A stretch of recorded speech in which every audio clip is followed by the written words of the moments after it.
সুপ্রিয় দর্শক মণ্ডলী, সমসাময়িক বিষয়ে অনুষ্ঠান দৃষ্টির পক্ষ থেকে আপনাদেরকে জানাই অনেক অনেক প্রীতি ও শুভেচ্ছা। সাথে আছি আমি শাহারুল ইসলাম। আপনারা জানেন আমরা এই অনুষ্ঠানে বিভিন্ন বিষয় নিয়েই কথা বলে থাকি। তারই ধারাবাহিকতায় আজকে আমরা নির্বাচন বিষয়ে কথা বলবো। আর এ বিষয়ে কথা বলবার জন্য আমরা স্টুডিওতে আমন্ত্রণ জানিয়েছি কৃষিবিদ মোহাম্মদ মনোয়ারুল ইসলাম এনাম, যুগ্ম মহাসচিব, জিয়া পরিষদ। আপনাকে আমাদের স্টুডিওতে স্বাগতম। আপনাকেও স্বাগত আমার পক্ষ থেকে, শুভেচ্ছা। আপনি নিশ্চয়ই মিডিয়াতে অনেক বিষয় জানতে পারেন। কেউ বলছেন নির্বাচন ফেব্রুয়ারিতে হবে না, কেউ বলছেন সংস্কার হতে হবে, কেউ বলছেন পিয়ার পদ্ধতিতে হতে হবে। সবকিছু মিলিয়ে নির্বাচন সম্পর্কে যদি আপনার কাছে জানতে চাই, আপনি কিভাবে বলবেন? দেখেন, বাংলাদেশের সংবিধানে পিয়ার পদ্ধতি নেই। আর বাংলাদেশের মানুষ সবসময় নিজে পছন্দ করে নিজের প্রত্যক্ষ ভোটে তার যে মনোনীত প্রার্থী তাকে নির্বাচন করতে চায়। কিন্তু পিয়ার পদ্ধতি হলে সেটা সংগঠন সিদ্ধান্ত নিবে কে কোন জায়গার এমপি হবে। দেখা যাবে যে ঈশ্বরদী, আমার এলাকা যেটা পাবনা ঈশ্বরদীতে, ওখানে আমরা যাকে চিন্তা করি যে আমাদের আপদ বিপদে দীর্ঘ সময় ধরে আমাদের সাথে ছিল, সে কিন্তু তখন আর ওখানে জনপ্রতিনিধিত্ব হতে পারবে না। এই কারণে বাংলাদেশে দীর্ঘদিন মানুষ এই গণতন্ত্রের জন্য সংগ্রাম করেছে। তো আমরা গণতান্ত্রিক সরকার চাই, জনগণ যাতে প্রত্যক্ষভাবে ভোট দিয়ে এই সরকার গঠন করতে পারে। আগামী জাতীয় সংসদ নির্বাচন করতে বর্তমান ইসি নির্বাচন কমিশন কতটা সক্ষম বলে আপনি মনে করেন?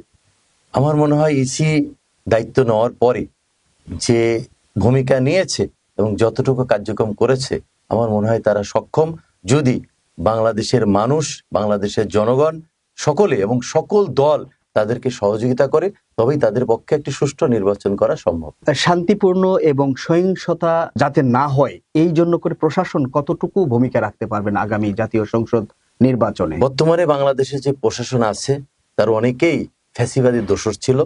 আমরা চাইব এই প্রশাসনকে সুন্দরভাবে ঢেলে সাজানোর জন্য এবং সবার মাঝেই বাংলাদেশের প্রতি যে একটা ভালোবাসা, বাংলাদেশের প্রতি যে একটা মমত্ববোধ, বাংলাদেশ যে একটা উন্নয়ন করবে, সামনের দিকে এগিয়ে যাবে, এই কারণেই এটা আমার মনে হয় যে যারা নিরাপত্তা বাহিনী আছে তাদের সবার দায়িত্ব এটা সুষ্ঠুভাবে দায়িত্ব পালন করা। ডাকসু নির্বাচন নিয়ে অনেক রকমের কাদা ছোড়াছড়ি শুরু হয়ে গেছে। তো এই ডাকসু নির্বাচন সম্পর্কে আপনার বক্তব্য কি? বাংলাদেশের ইতিহাসে যত আন্দোলন হয়েছে, সকল আন্দোলনই ঢাকা ইউনিভার্সিটি কেন্দ্রিক হয়েছে। এই কারণে ঢাকা ইউনিভার্সিটি ডাকসু নির্বাচন খুবই গুরুত্বপূর্ণ। আমি কিছুক্ষণ আগে একটা রিপোর্ট দেখছিলাম, সেখানে ছাত্রদলের ঢাকা ইউনিভার্সিটি প্রেসিডেন্ট বলছিল যে আমাদের একটা এজেন্ডা আছে যে আমরা যারা মাস্টার্স পাস করার পরে হল ছেড়ে দিতে হয়, বিশেষ করে মেয়েদের, তাদের জন্য ঢাকা ইউনিভার্সিটির পাশে একটি ভবন করা, যাতে করে তারা আগামী দিনে মাস্টার্স পাস করার পরেও তারা যেন 5-6 মাস 7 মাস চাকরি পাওয়া পর্যন্ত একটি জায়গায় থাকতে পারে। এটি গ্রাম থেকে আমার বোন কিংবা আমাদের কোনো আত্মীয় যখন দেশে আসে, ঢাকাতে আসে, আসার পরে যখন মাস্টার্স পাস করে, তখন তাদের কিন্তু থাকার জায়গা থাকে না, তাদের চাকরিও হয় না, থাকার জায়গা থাকে না। এই কারণে এটা খুবই গুরুত্বপূর্ণ। আমি মনে করি ডাকসু নির্বাচন দরকার। দীর্ঘদিন বাংলাদেশের বিভিন্ন ইউনিভার্সিটিতে এই বিভিন্ন সংসদ নির্বাচনগুলো নাই। এতে আমাদের নেতৃত্ব সৃষ্টি হবে এবং ছাত্রদের যে সমস্যাগুলো, এই সমস্যাগুলো সমাধান হবে। আপনি জিয়া পরিষদের যুগ্ম মহাসচিব, আপনার কাছে প্রশ্ন, শহীদ প্রেসিডেন্ট জিয়াউর রহমান যেই আদর্শ নিয়ে বিএনপি করতেন, এখনকার নেতা কর্মীদের ভিতরে সেই আদর্শ কি আছে বলে আপনি মনে করেন? দেখেন, শহীদ প্রেসিডেন্ট জিয়াউর রহমান স্বাধীনতার ঘোষক ছিল। তিনি স্বনির্ভর বাংলাদেশের রূপকার, তিনি সেক্টর কমান্ডার, তিনি সেনাবাহিনীর প্রধান ছিলেন এবং তিনি যখন মারা গিয়েছেন তখন তার একটা ব্রিফকেস পাওয়া গিয়েছিল, সেটাতে একটি জায়নামাজ, একটা তসবি, একটি কোরআন শরীফ পাওয়া গিয়েছিল। তিনি কিন্তু সাচ্চা ইমানদার মুসলমান ছিলেন এবং তার দেশের প্রতি ভালোবাসা ছিল সাংঘাতিক। তিনি আমাদের সংবিধানে সর্বপ্রথম বিসমিল্লাহির রহমানির রহিম সংযোগ করেছিলেন। সুতরাং শহীদ প্রেসিডেন্ট জিয়াউর রহমান চেয়েছিলেন ন্যায়ভিত্তিক সমাজ, ন্যায়ভিত্তিক দেশ, সেভাবে তিনি পরিচালনা করতে। আমাদের বিএনপির ভারপ্রাপ্ত চেয়ারম্যান, আমাদের নেতা জনাব তারেক রহমান সেই জায়গাতেই উনি যাচ্ছেন এবং তিনি বাংলাদেশের একটি ইনস্টিটিউট, তিনি আগামী দিনে শহীদ প্রেসিডেন্ট জিয়াউর রহমানের আদলেই তিনি বাংলাদেশকে এগিয়ে নিয়ে যেতে চায় এবং বাংলাদেশের বর্তমানে যারা নতুন প্রজন্ম, যারা জাতীয়বাদী আদর্শে বিশ্বাসী, শহীদ প্রেসিডেন্ট জিয়াউর রহমানের আদর্শে বিশ্বাসী, তারা শহীদ প্রেসিডেন্ট জিয়াউর রহমানের আদর্শ নিয়েই শহীদ প্রেসিডেন্ট জিয়াউর রহমান যে স্বপ্ন দেখেছিলেন সেই বাংলাদেশই তারা গড়তে চায়। আগামী জাতীয় সংসদ নির্বাচনে বিএনপি বিজয়ী হতে পারে, এটা কতটুকু নিশ্চিত আপনি? দেখেন, দীর্ঘ 16 বছর এই ফ্যাসিবাদী সরকারের বিরুদ্ধে বিএনপির নেতৃত্বে আন্দোলন হয়েছে। বিএনপি এশিয়া মহাদেশের মধ্যে একটি বৃহত্তর সংগঠন। এই সংগঠনের বিরুদ্ধে প্রচুর মামলা, প্রচুর মানুষ জীবন দিয়েছে, প্রচুর মানুষ গুম হয়েছে এবং সাধারণ মানুষের পাশে অদ্যাবধি পর্যন্ত জাতীয়বাদী দল বিএনপি আছে ভারপ্রাপ্ত চেয়ারম্যান জনাব তারেক রহমানের নেতৃত্বে। এই কারণে বিএনপি আগামী দিনে বাংলাদেশের মানুষের ম্যান্ডেট নিয়ে ইনশাআল্লাহ সরকার গঠন করবে। স্বৈরাচার আওয়ামী সরকার দীর্ঘ 15-16 বৎসর দেশ পরিচালনা করতে গিয়ে ওনাদের পছন্দের ব্যক্তিদেরকে বিভিন্ন সেক্টরে বসিয়েছেন। আপনি কি মনে করেন যে নির্বাচন যদি বিজয়ী হয় বিএনপি, স্বৈরাচার সরকারের লোক এখনো যারা বিভিন্ন সেক্টরে বসা রয়েছেন তাদেরকে দিয়ে সুষ্ঠুভাবে দেশ পরিচালনা করতে পারবেন? তাদের দিয়ে সুষ্ঠুভাবে পরিচালনা করা সম্ভব না। একদিকে গণতন্ত্র প্রতিষ্ঠিত হবে, আরেকদিকে সংস্কার করতে হবে। আমাদের যে প্রশাসনে যারা আছে, যারা লেসপেন্সার, যাদের ফ্যাসিবাদী সরকারের দোসর হিসাবে কাজ করেছে এবং যারা দীর্ঘ 16 বছর সাধারণ মানুষের অত্যাচার করেছে, লাঞ্ছনা বঞ্চনা নির্যাতন করেছে, তাদেরকে একটা শাস্তির আওতায় আনতে হবে। না হলে ভবিষ্যতে আবার এই ধরনের উত্থান হবে স্বৈরাচারের এবং বাংলাদেশের মানুষ আবার আরেকটি স্বৈরাচারকে দেখতে পাবে। এই কারণে আমি মনে করি এদেরকে একটি শাস্তির আওতায় এনে সুন্দরভাবে ঢালায় সেজে প্রশাসনকে সুন্দরভাবে সাজাইতে হবে। এই যে জুলাই যে অভ্যুত্থান হয়ে গেল, এ বিষয়ে আপনার বক্তব্য কি হবে? বাংলাদেশের 71 সালে স্বাধীনতা হয়েছিল বাংলাদেশের স্বাধীনতা অর্জনের জন্য। 24 সালে যে সংগ্রাম হয়েছে সেটি হলো সেটা রক্ষা করার জন্য। 24 সালে দীর্ঘ 16 বছর বিএনপি যে আন্দোলন করেছে, এর সাথে জুলাইয়ের ছাত্র জনতা একসাথে হয়ে আজকে ফ্যাসিবাদী সরকারকে বাংলাদেশের মাটি থেকে উদ্ধার করেছে। সুতরাং জুলাইয়ের অবশ্যই একটা গুরুত্বপূর্ণ ভূমিকা পালন করে। তরুণ যারা ভোটার, নতুন ভোটার, এদের উদ্দেশ্যে আপনার মেসেজ কি হবে?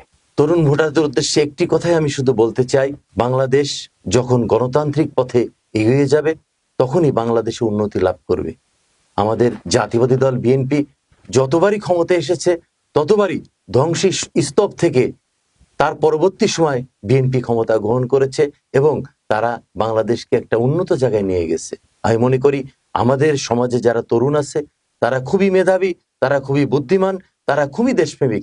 আগামী দিনে এই তরুণরা যদি তারা ন্যায় ভিত্তিক এবং গণতান্ত্রিক ভাবে যদি তারা চিন্তা করে, অবশ্যই জাতীয়বাদী দল বিএনপিকে ভোট দিবে এবং আগামী দিনে জাতীয়বাদী দল বিএনপির যে ভারপ্রাপ্ত চেয়ারম্যান জনাব তারেক রহমান, উনার চিন্তা আছে এই তরুণদেরকে নিয়ে কিভাবে উনি বাংলাদেশকে সামনের দিকে নিয়ে যাবে এবং তরুণদেরকে কিভাবে নিয়ে যাবে।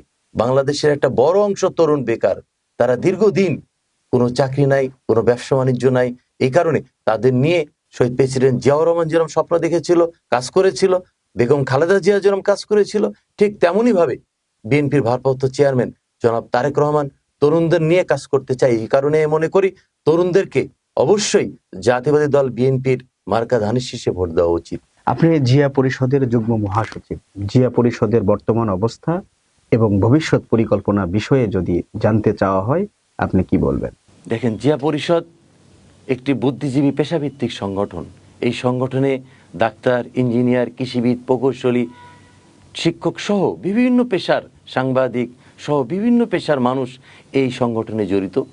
এই সংগঠনটা দীর্ঘ 16 বছর ফ্যাসিবাদী সরকারের বিরুদ্ধে আন্দোলনে বিএনপির সাথে রাজপথে ছিল, সভা, সেমিনার সহ বিভিন্ন কার্যক্রম করেছে। যখন শীতের সময় বাংলাদেশের জনগণ দুঃখ কষ্ট পেয়েছে, শীতে কষ্ট পেয়েছে, তখন তাদের পাশে কম্বল বিতরণ করেছে। যখন বৃষ্টির ভিতরে বাংলাদেশের সাধারণ জনগণ কষ্ট পেয়েছে তখন রেইনকোট বিতরণ করেছে। যখন বৃষ্টির মধ্যে কষ্ট পেয়েছে তখন তারা ছাতা বিতরণ করেছে। এবং বিভিন্ন সময় বিএনপির বিভিন্ন কান্তি লগ্নে এই বুদ্ধিজীবী সংগঠন বিএনপিকে বিভিন্ন সময় বিভিন্ন পরামর্শ দিয়ে আসে।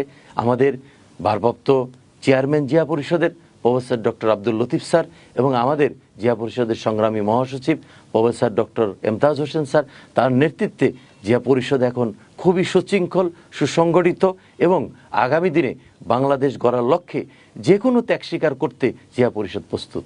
আপনি অত্যন্ত গুরুত্বপূর্ণ আলোচনা করতেছেন। আমরা অনুষ্ঠানে প্রায় শেষ পর্যায়ে চলে এসেছি। সর্বশেষ যেসব দর্শক আমাদের এই অনুষ্ঠান দেখছেন তাদের উদ্দেশ্য যদি আপনার কোনো মেসেজ দিতে বলা হয়, আপনি কিভাবে দিবেন? আমি চাইবো আমার এই অনুষ্ঠান যারা দেখছেন তারা আমার জন্য দোয়া করবেন এবং আগামী দিনে নতুন বাংলাদেশ গড়ার জন্য বাংলাদেশের মানুষ যে স্বপ্ন দেখছে, যে গণতান্ত্রিক অধিকার প্রতিষ্ঠা করার জন্য, ন্যায়ভিত্তিক সমাজ করার জন্য, মানবাধিকার প্রতিষ্ঠা করার জন্য, মানুষের যে ব্যক্তি অধিকার, ব্যক্তি স্বার্থ সেটা প্রতিষ্ঠিত করার জন্য সেই সংগ্রামে আপনারা লিপ্ত থাকবেন। বাংলাদেশে দীর্ঘদিন গণতন্ত্র পুনর্গঠনের সংগ্রাম চলছে। আমরা যেন আগামী দিনে সুষ্ঠুভাবে গণতন্ত্র প্রতিষ্ঠিত করতে পারি।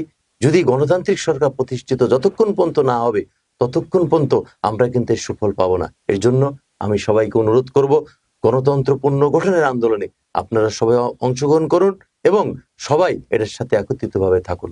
আপনার গুরুত্বপূর্ণ সময় থেকে আমাদেরকে সময় দিয়েছেন, আমাদের স্টুডিওতে এসে অত্যন্ত গুরুত্বপূর্ণ আলোচনা রেখেছেন। এর জন্য আমাদের পক্ষ থেকে আপনাকে অনেক অনেক ধন্যবাদ। আমার ব্যক্তিগত পক্ষ থেকে এবং জিয়া পরিষদের পক্ষ থেকে আপনাকে অনেক ধন্যবাদ। প্রিয় দর্শক, আমরা অনুষ্ঠানের একেবারেই শেষ পর্যায়ে চলে এসেছি। আজকের মতো আমাদের বিদায় নিতে হচ্ছে। আবারও দেখা হবে আগামী অনুষ্ঠানে। সেই পর্যন্ত ভালো থাকবেন, সুস্থ থাকবেন, দেশের উন্নয়নে কাজ করবেন।